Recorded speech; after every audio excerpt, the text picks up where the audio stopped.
Hello दोस्तों आज की इस वीडियो में हम लोग बिहार कर्मचारी चयन आयोग के सिलेबस को जानेंगे दोस्तों।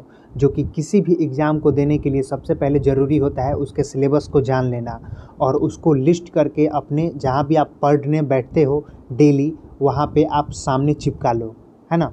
तो ये ज़रूरी होता है क्योंकि सिलेबस के अकॉर्डिंग ही हमें पढ़ना चाहिए किसी भी एग्ज़ाम के लिए, चाहे वो यूपीएससी हो, बीपीएससी हो या फिर कोई भी एग्ज़ाम हो। आपका बोर्ड का एग्ज़ाम क्यों ना हो, आपके पास सिलेबस ज़रूर होना चाहिए। सिलेबस के अकॉर्डिंग ही पढ़ें, तभी आप एक मिनिमम टाइम में ज़्यादा इफ़ेक्टिव वे में पढ़ पाएंगे। तो कहा जाता है ना कि सिलेबस से पढ़ोगे तो बहुत जल्दी सब कुछ करोगे, तो वही होता है दोस्तों। नहीं तो ऐसे पढ़ने के लिए बहुत कुछ है जिससे हम लोग इधर उधर भटक जाते हैं।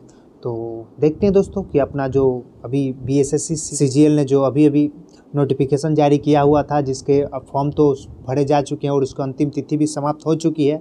अब बातें हैं पढ़ने का, तो वहाँ पे आ जाता है आपका सिलेबस क्या क्या है, तो हमें क्या क्या पढ़ना चाहिए। तो देखते हैं दोस्तों, चलिए। विज्ञापन आया हुआ था जैसा कि आप लोग देख पा रहे हो यहाँ पे, है ना। अब देखो जो भी रिक्तियाँ हैं, जो भी मतलब, तो इसमें कितने नंबर ऑफ सीट है वो आप देख रहे हो यहाँ पे, है ना। सबसे ज़्यादा सचिवालय सहायक में रही थी, है ना। फिर योजना सहायक, मलेरिया निरीक्षक, फिर डाटा एंट्री का रहा, फिर तो ये सब चीज़ें थी, है ना। तो ये सब चीज़ें तो उस समय की थी जब आप फॉर्म भर रहे थे, तो उस समय आपको ये सब चीज़ें केयर करने की थी। लेकिन अब जो बात आ जाता है, क्योंकि फॉर्म भरने का तिथि भी समाप्त हो चुका है, तो इस पर बात करने का ज़्यादा कुछ इंपॉर्टेंस बनता नहीं है। अभी जो है वो सिलेबस ही हम लोग देखेंगे। तो देखिए सिलेबस आता है आपका 6 नंबर से, है ना। तो ये हमें ध्यान रखनी है। चलिए देखते हैं क्या है सिलेबस का, बात कर लेते हैं। देखिए यहाँ पे क्या लिखा हुआ है, नियमावली जो 2010 का है ना, इसके अकॉर्डिंग ये क्या बोल रहा है। एक इंटरेस्टिंग बात सुन लीजिए थोड़ा सा। देखिए अगर 40,000 से ज़्यादा बच्चे आवेदन करते हैं ना, फॉर्म भरते हैं ना, तो ही ये प्रारंभिक परीक्षा होगा। अगर 40,000 से कम करते हैं ना बच्चे, इन केस मैं बता रहा हूँ, क्योंकि ऐसा तो पॉसिबल है नहीं वैसे, 40,000 से कम करते हैं ना, तो प्रारंभिक परीक्षा ना होकर सीधा मुख्य परीक्षा होता। मतलब एक ही परीक्षा होता, कहने का मतलब एक परीक्षा होता और उसी से आपका सिलेक्शन हो जाता। लेकिन यहाँ तो 40,000 से ज़्यादा बच्चे ऑफकोर्स होने वाला है, क्योंकि अभी का समय जो देख ही रहे हो, अभी पेंडेमिक से निकला है और उसके बाद एग्ज़ाम हो रहा है। तो वैसे ही सारे एग्ज़ाम पे बच्चे टूट पड़े हैं, कोई एग्ज़ाम हो ही नहीं रहा ढंग से, तो क्या करें। चलो कोई इशू नहीं है, देखते हैं। हम लोग को सिलेबस पे बात करना चाहिए। देखिए अब ये परीक्षा जो है वो होनी है। अब उसमें भी देखो, जो आपका कैटेगरी है ना, उसमें 5 गुना बच्चे को क्या किया जाएगा, मुख्य परीक्षा के लिए भेजा जाएगा। 5 गुना।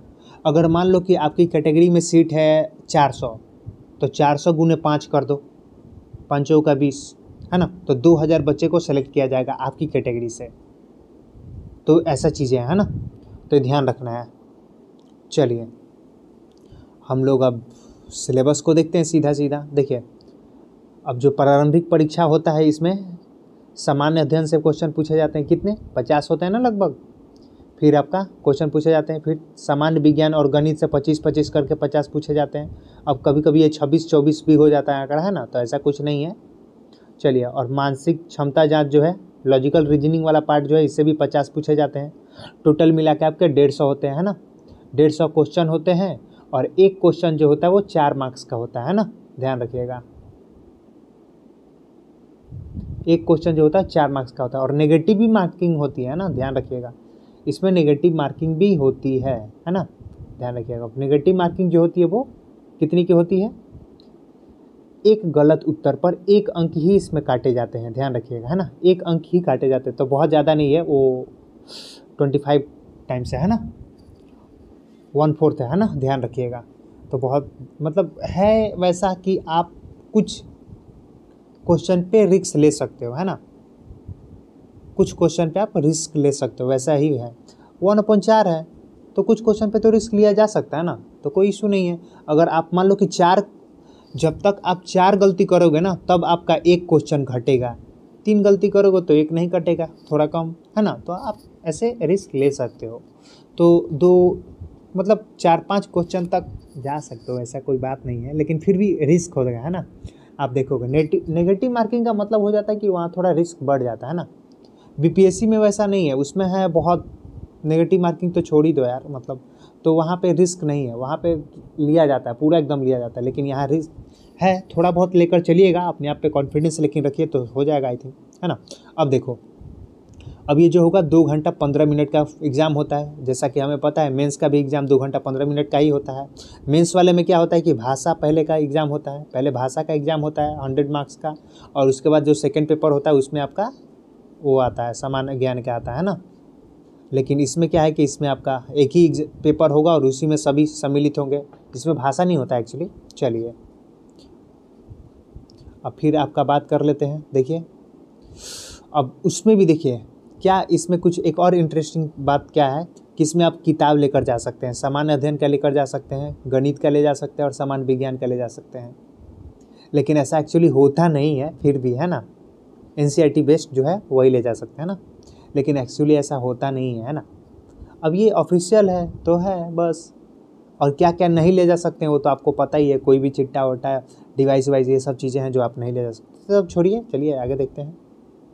ये सब चीज़ें तो सबको पता है बाल बच्चा को। देखिए यहाँ पे क्या कर रहा है, सिलेबस की अगर देखा जाए तो सामान्य अध्ययन में क्या क्या पूछा जाता है, किस किस टॉपिक से, ये तो पूरा सब्जेक्ट हो गया सामान्य अध्ययन, लेकिन इस सब्जेक्ट से इस कौन कौन से टॉपिक से क्वेश्चन बनते हैं वो आपको यहाँ मेंशन है पहले से ही, है ना। तो आपको यहीं से पढ़ना है, इसके अलावा कहीं और नहीं जाना है ना।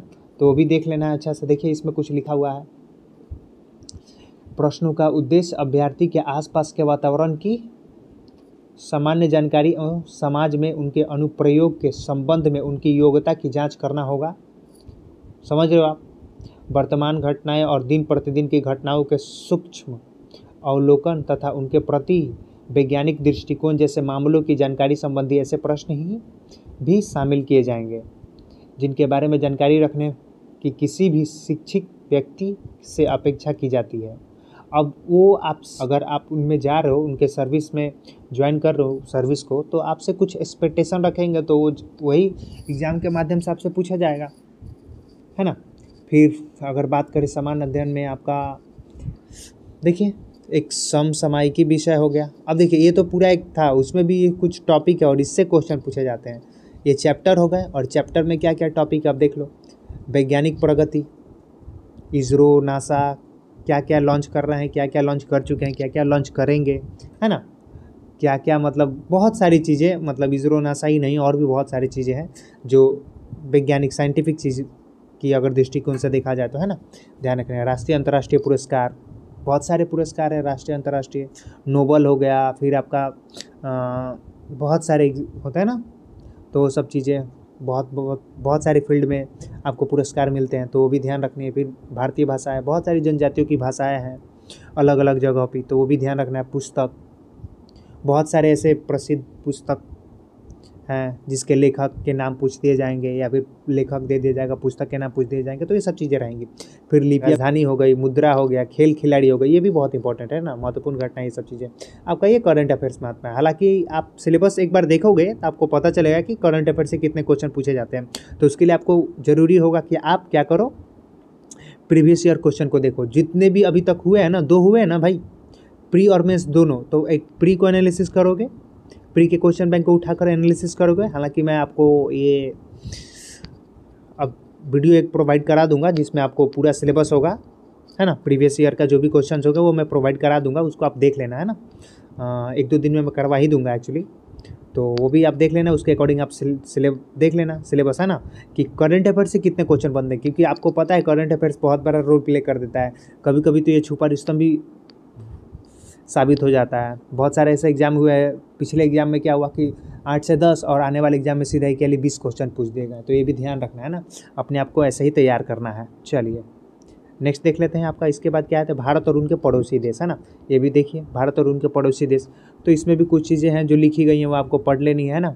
भारत का इसका इतिहास और भारत पड़ोसी जो पड़ोसी देश है उनके इतिहास, संस्कृति, उनके भौगोलिक जो भी रहे हैं ना, ये सब चीज़ें आपको देख लेनी है। देखिए यहाँ पे पंचवर्षीय योजना भी रही है ना, बिहार का योगदान राष्ट्रीय आंदोलन में क्या रहा, तो ये भी देख लेना बहुत इंपॉर्टेंट है। तो आपको यहाँ पे बिहार से भी रिलेटेड अच्छे खासे क्वेश्चन मिलेंगे, क्योंकि बिहार का ही तो एग्जाम है ना।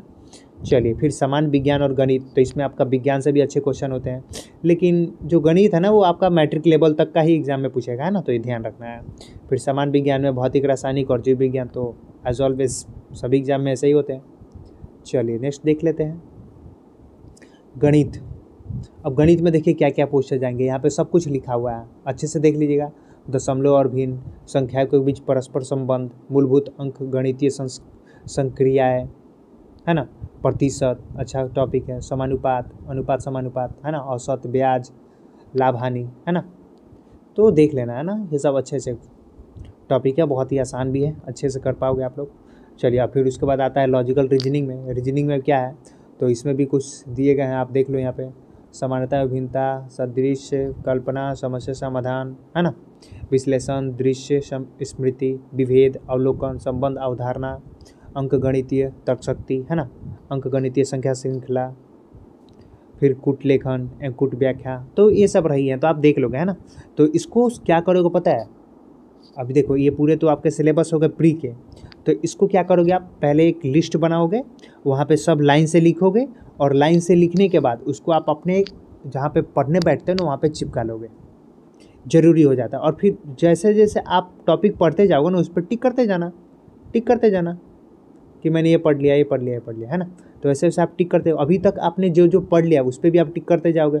ऐसे क्या होगा कि आपको दिखेगा कि हाँ मैंने इतना पढ़ लिया, इतना पढ़ना है, और अपने एक टाइम में, एक जो लिमिट टाइम में आप इसको अच्छे से पढ़ पाओगे, है ना। तो ये सब चीज़ें ध्यान देनी है। चलिए, अब हम लोग बात करते हैं क्वालिफाइंग मार्क्स की, क्योंकि भाई ये भी तो जानना जरूरी है ना, कितना करना है एग्ज़ाम में जाओगे तो कितना करना है क्वेश्चन, और कितने में आपका सिलेक्शन होने के चांसेस है। ऑलमोस्ट मतलब यही रहेगा, क्योंकि ये देखिए जो क्वालिफाइंग मार्क्स बने हैं ये ऑफिशियल वेबसाइट से है, तो इसमें कहीं से भी कोई मतलब फ्रॉड नहीं हो सकता है, झूठ नहीं हो सकता है ना। तो देख लीजिए, अब यहाँ पे क्या बोल रहा है, जो सामान्य वर्ग के स्टूडेंट है उनको 40%, पिछड़े वर्ग में 36.50, अत्यंत पिछड़ा वर्ग में 34%, अनुसूचित जाति जनजाति से 32%, महिला अगर सभी वर्ग के, महिला किसी भी वर्ग के रहे तो उनको 32% ही मार्क्स लेना है। फिर अगर कोई दिव्यांग है किसी भी वर्ग से रहे तो उनको भी 32% मार्क्स लाना है। तो यहाँ पे महिलाओं के लिए बहुत ज़्यादा एक बेनिफिशियल हो जाता है कि 32% ही मार्क्स लाना है आपको, है ना। चलिए, 150 क्वेश्चन में से आपको 32% करना है, मतलब आप अगर 50 से ऊपर जाते हो तो सेफ में रहोगे, सही है ना। 60 करो, सेफ जोन खेल लोगे। और जो जनरल कैटेगरी के हैं आपके, तो अगर 40% हो रहा है तो आपको तो करना पड़ेगा ना आपको तो। लेकिन हालांकि अभी कंपटीशन हमको लगता है कि पहले से बहुत ज़्यादा बढ़ने वाला है, तो आप 70-80 तक, 80 मतलब तक ही थोड़ा सेफ फील करना, 70-80 के लगभग, है ना, वो तो ही थोड़ा और रहेगा, क्योंकि मुझे लगता है कि इस बार कंपटीशन पहले से बहुत ज़्यादा बढ़ने वाला है, वो भी अनएक्सपेक्टेबल, है ना। अब देखिए, आवेदन करने का जो भी था वो तो ख़त्म हो चुका है, तो ये सब चीज़ें रही थी जो आपको पता होनी चाहिए थी। अब आपको जो भी सिलेबस मैंने यहाँ पे डिस्कस करी उसी के अकॉर्डिंग पढ़ना है, इधर उधर नहीं भटकना है।